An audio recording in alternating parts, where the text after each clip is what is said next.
मेरा नाम मोहम्मद अली है। मैं TrueCircle.net का डेली कॉरेस्पॉन्डेंट हूँ और आज हम बात कर रहे हैं बदरुद्दीन अजमल साहब से, जो कि all India United democratic front के प्रेसिडेंट हैं और जमीयतुल उलमा हिंद का जो आसाम के प्रेसिडेंट भी हैं। अजमल साहब, आप बताएंगे लेटेस्ट डेवलपमेंट क्या है? लेटेस्ट डेवलपमेंट है ये भाई कि अफसोस की बात है कि 9 फरवरी को ऑल इंडिया जमीयत के प्रेसिडेंट साहब एक इमरजेंसी मीटिंग बुलाते हैं विद इन 24 आवर्स। 7 तारीख को उन लोगों को खत जाता है, टेलीफोन जाता है। 8 तारीख के बीच में 7 तारीख को बुलाया जाता है। उसमें मैं एक प्रेसिडेंट हूँ वहाँ के यूनिट का, मैं वर्किंग कमेटी का मेंबर हूँ, मुझे नहीं बुलाया जाता। और ऐसे तो आदमी को बुलाया जाता है जो वर्किंग कमेटी के मेंबर नहीं है, लेकिन वो कांग्रेस की पार्टी के मेंबर है। और उसके अंदर इस इल्ज़ाम को लगाकर कि हम लोगों ने जमीयत को पॉलिटिकलाइज कर दिया, हम लोग इनएक्टिव हैं और जो है कुछ लोगों ने हमारे खिलाफ कुछ खुतूत भेजे हैं, जिसकी बुनियाद के ऊपर जो है उन्होंने हमारी पार्टी को, पूरे जमीयत के यूनिट को भी डिसॉल्व कर दिया।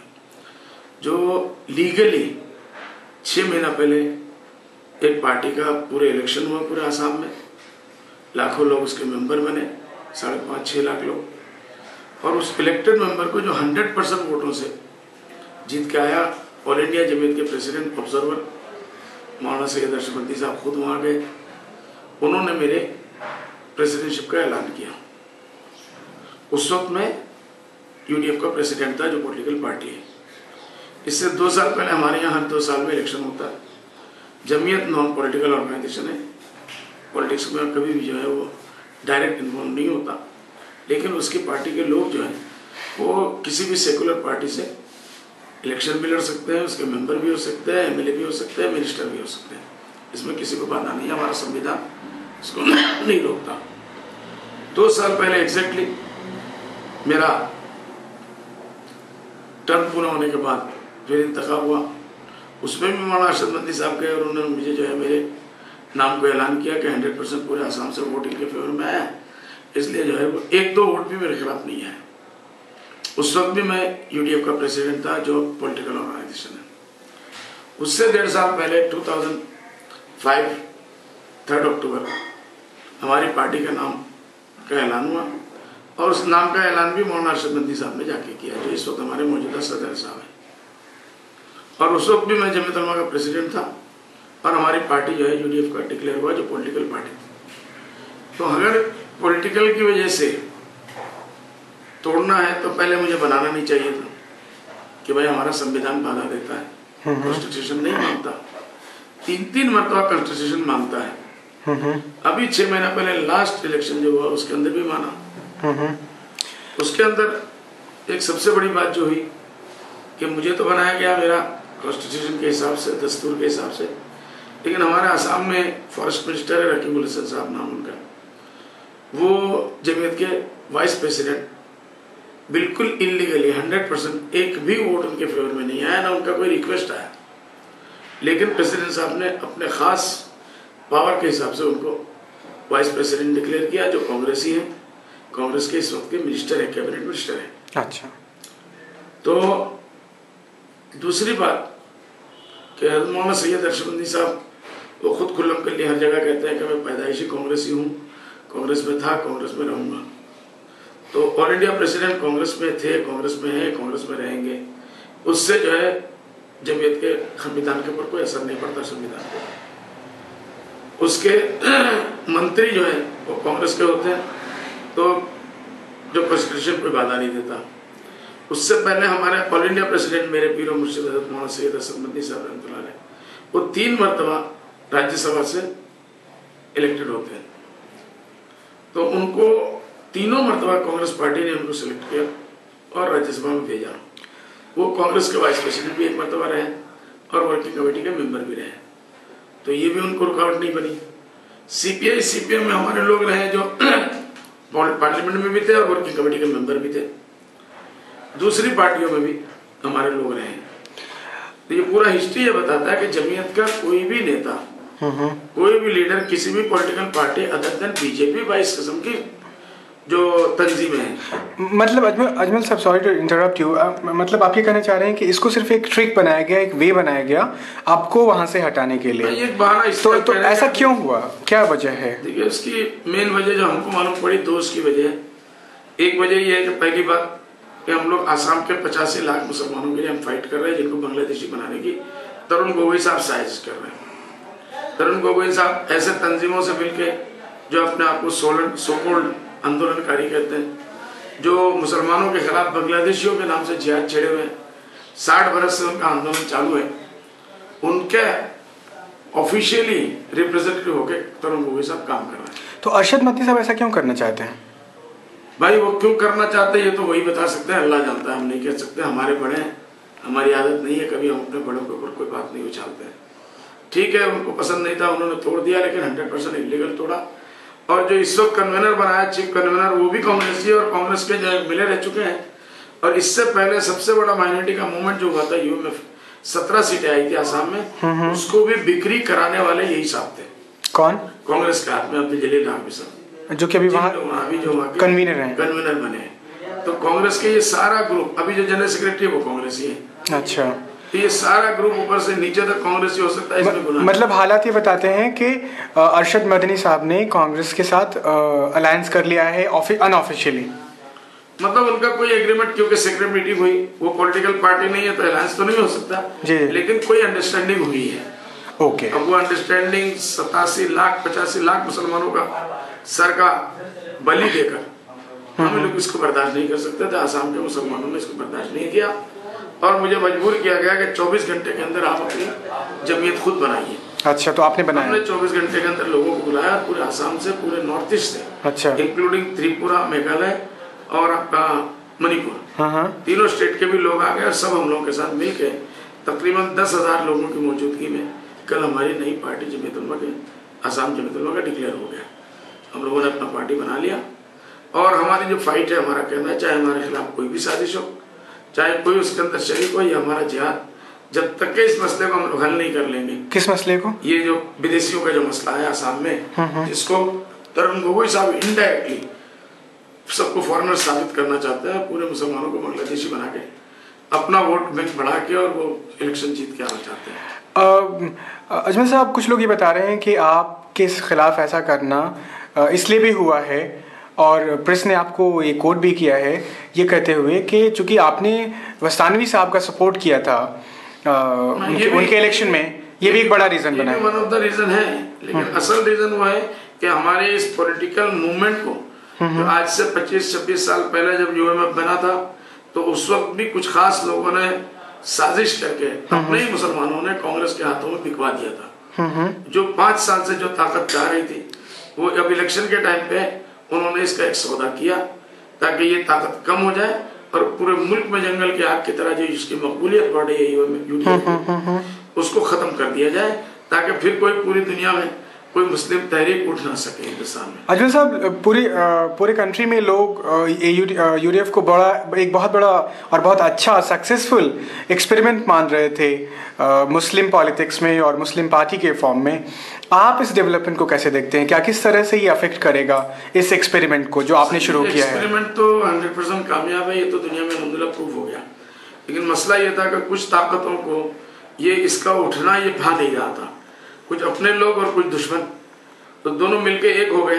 और होने के बाद ये हुआ कि ये ताकत क्यों उठे आसाम से। हम लोग ऑल इंडिया फिगर है, हम लोग नेशनल फिगर है, हमारे सामने कोई ऐसा आदमी उठना नहीं चाहिए कि जिसको लोग कोई वजन दे दे और हमारी वक्त कम हो जाए।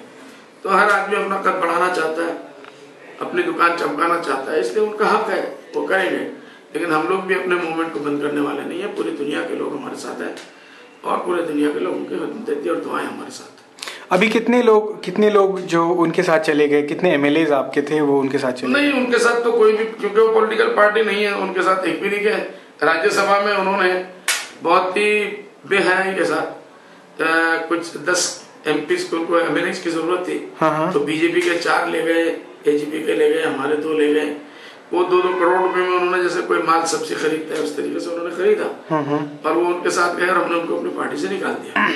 तो उसकी वजह से अल्हम्दुलिल्लाह, लेकिन अब भाई अभी जो इन्होंने किया हरकत की जी इसकी वजह से यूडीएफ का अल्हम्दुलिल्लाह कोई कमजोर नहीं हुआ, बल्कि यूडीएफ मजबूत हुआ। हम लोगों के अंदर बड़ी पार्टी 5 साल के बाद कुछ ना कुछ आपसी इख्तिलाफात हो जाते हैं, गलतफहमियां हो जाती है, वो सब कल खत्म हो गए। हर आदमी जोश से निकल आएगा, आप जो अपने झगड़े हैं वो सब बाद में देखेंगे। इस वक्त हमें इलेक्शन लड़ना और इलेक्शन जीतना है, और हमें पूरी उम्मीद है कि जितनी सीटों की हमने पहले उम्मीद की थी, कम से कम 5 से 7 सीटों के ऊपर हमको इस झटके की वजह से बढ़त मिलेगी। 5 से 7 सीटों की बढ़त मिलेगी। अच्छा अजमल साहब, ये वस्तानवी साहब के इशू को लेकर के उस पर क्या कहना है आपको? 23 को मीटिंग होने वाली है। देखिए 23 को मीटिंग होने वाली है। हमारे दारुल देवबंद के कोई भी मशवरा, दारुल देवबंद का मसला कोई भी लोग कहते हैं इलामी होता है, अल्लाह की तरफ से गैरी मामला होता है। तूफान आते हैं, बहुत से तूफान दारुल ने देखे 150 साल में, ये भी एक तूफान है। हमारा मानना है कि अकाबिरीन हमारे बड़े हैं, उनको भरोसा है, अल्लाह के ज़ात पे भरोसा है कि जब हम लोग बैठेंगे तो इस मसले को भी हम लोग हल कर लेंगे। नहीं लाइक फिर भी स्पेसिफिकली होकर के आप क्या कहेंगे? लाइक इतना ज़्यादा इसको पॉलिटिसाइज कर दिया गया है, क्या ये पॉलिटिसाइजेशन नहीं है उस इंस्टीट्यूशन का? इस पे झगड़े हो रहे हैं, लॉबिंग हो रही है, आपस में हवाई फायरिंग हो रही है। मैं इसको पॉलिटिलाइज नहीं कहूँगा, क्योंकि उस्तानवी साहब जो बेचारे वहाँ गए तो उनको पता भी नहीं था कि उनको शुरा में उनका नाम आएगा और वो कैंडिडेट हो जाएंगे। जी हालात ने उनको बना दिया। वो बेचारे इस लाइन के आदमी नहीं है। अच्छा, वो एक पढ़े लिखे फैमिली के आदमी है, एक मौलाना है, खुद MP है।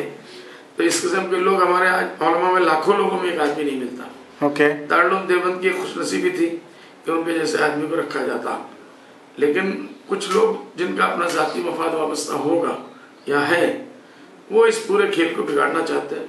लेकिन आपको क्या नहीं लगता कि जिस तरह से उन्होंने स्टेटमेंट दिया था वो काफ़ी आम मुसलमानों के इमोशंस को हर्ट करने वाला था? मोदी के खिलाफ, मोदी के सपोर्ट में पेपर में वगैरह में कुछ भी आ सकता है किसी के खिलाफ भी, लेकिन एक आदमी जब वजारती बयान दे देता है, रिजॉइंडर दे देता है और पूरी उम्मत से वो जो है माजरत करता है कि मैंने नहीं किया, मेरे बात को तोड़ फोड़ कर पेश किया गया, फिर भी किसी के दिल को तकलीफ पहुंची तो मैं उसको माफ चाहता हूँ। उसके बाद दुनिया में कोई चीज खुदा से माफी मांगो, खुदा माफ कर देता है। लेकिन चूंकि कुछ लोगों के दिल में वो बुराई थी, उनको उसको इशू बनाना था, उन्होंने उसको इशू बनाया। और अब वो इशू नहीं है, आज कल वो चले जाएंगे तो वो इशू नहीं है।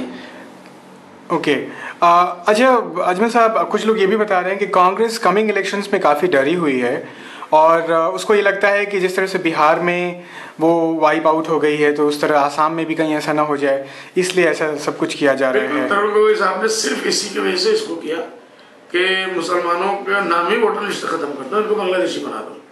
जिस मुसलमान के वोट के ऊपर 60 साल से कांग्रेस हुकूमत करती रही, इस मरतबा उनको यह आया कि मुसलमान UDF बनने की वजह से इसमें से 80% मुसलमान हमारे साथ से जा चुके हैं, इसलिए हम बहुत से सीटों पे हारेंगे। तो न रहे बास न बजे बांसुरी, हमेशा के लिए इस पे जो है मामले को खत्म कर दो, इनको बांग्लादेशी बना दो। तो उन्होंने ऐसा तो कुछ किया नहीं है। अभी जो वो डाउटफुल वोटर्स का मामला था उस पर भी उनको रुकवा दिया था, वो जो NRC का प्रोग्राम चल रहा था। नहीं, वो चल रहा है, डाउटफुल का मामला आज भी रिकॉर्ड में है, डेली बन रहा है, NRC का मामला चल रहा है और कोई भी चीज बंद नहीं हुआ।